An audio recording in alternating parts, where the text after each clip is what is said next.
dalam kacamata saya, PD ini tidak kekurangan orang-orang baik dan PD ini tidak pernah kekurangan SDM. Bahkan daerah lain berharap kedatangan dan sentuhan pikiran dari orang PD.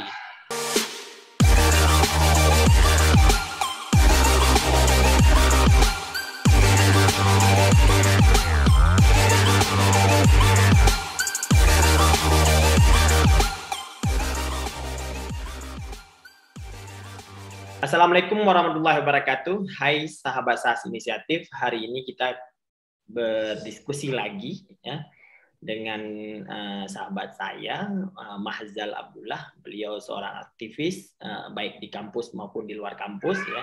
Beliau juga aktif di HMI dan beberapa organisasi lain. Kita akan membahas dikarenakan Bang Mahzal ini dari PD, kita akan membahas secara PD ya, secara PD, dan nanti kita akan membahas secara menyeluruh tentang bagaimana PD sekarang dan PD yang lalu dan apa harapan-harapan ke PD yang lebih baik. Assalamualaikum Bang Mahzal. Waalaikumsalam warahmatullahi wabarakatuh. Gimana Bang Mahzal?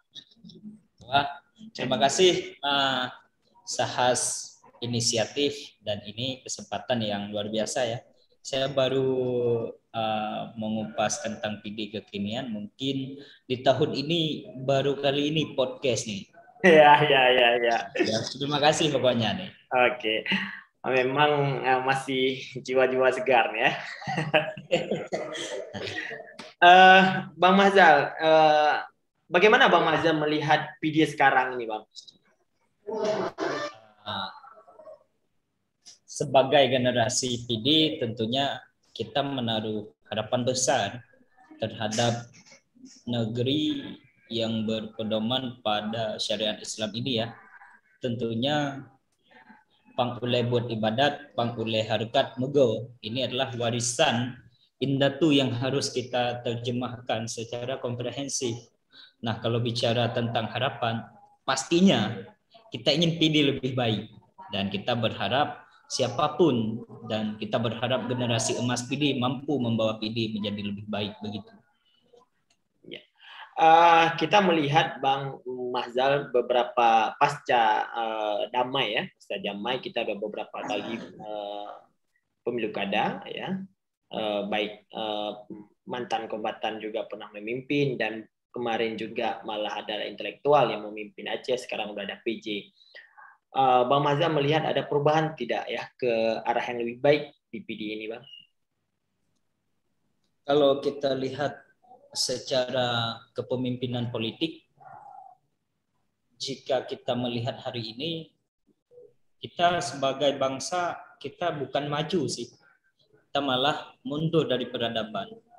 Siapa yang nggak kenal dengan petir yang dulu? Mungkin catatan-catatan klasik menempatkan PD sebagai daerah yang berperadaban tinggi. Nah, ketika hari ini kita menuju demokrasi, kita belum bisa melampaui apa yang telah ditorehkan oleh indatu kita.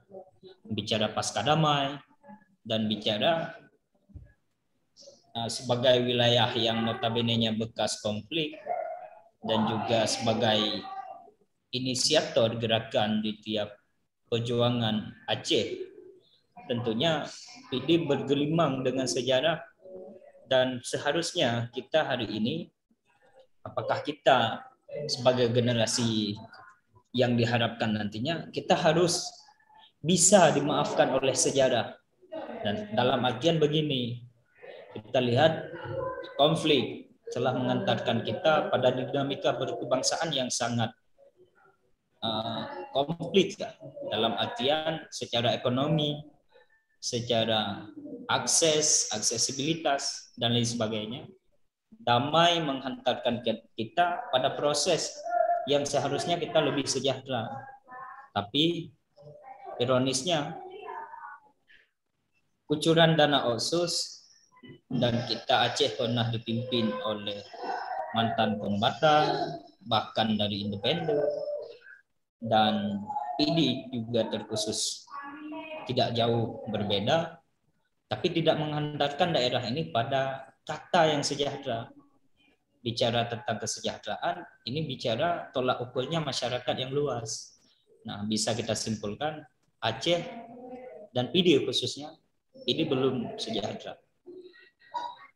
Ya, Bang Mazal, sepengetahuan Abang, apa yang membuat latar belakang PD ini tidak, ya, atau tidak, apakah tidak mau maju, atau memang tidak bisa dimajukan, atau memang di stuck dia di level tertentu di PD ini, Bang?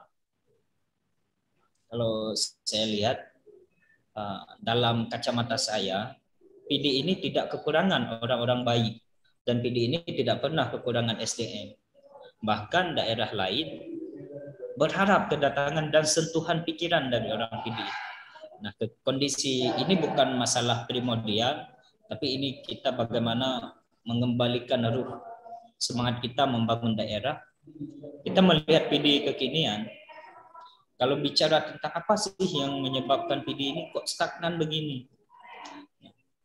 Bicara persoalan ini tentunya akan berefek langsung terhadap persoalan-persoalan PD yang paling mendasar kekinian, seperti kemiskinan, stunting, dan bicara tentang supremasi hukum lainnya. Namun kondisi ini tidak memberikan semangat negatif, atau kita malah harus optimis bahwa PD bisa loh, PD bisa bangkit. Nah, persoalan-persoalan kita yang paling terutama kita lihat dari sistem birokrasi, tentunya manajerial organisasi kepemerintahan. Nah, di sini kita melihat para birokrat kita belum masuk ke tahapan bagaimana memikirkan masyarakat PD ini bisa lebih sejahtera. Namun kita masih pada tataran yang masih jauh dari kata peradaban, kita lebih individualis. Birokrasi kita dan manajemen organisasi pemerintahan kita pun bisa dibilang amburadul. Beberapa dekade ini PD tidak menyumbang PAD yang signifikan. Sehingga bicara kuah PPAS kita terbatas, RAPBK kita terbatas. Nah, inilah yang menjadi polemik utama sehingga lapangan pekerjaan kita nggak ada. Dan persoalan lain pun tumbuh. Stunting pun tinggi di PD. Biarpun hari ini kan datanya amburadul. Dinas Kesehatan lain bilangnya kan. Dan inilah problematik yang terjadi di PD. Intinya sih manajerial kepemimpinan PD yang sangat mendasar. Begitu Bang menurut pandangan dan kacamata.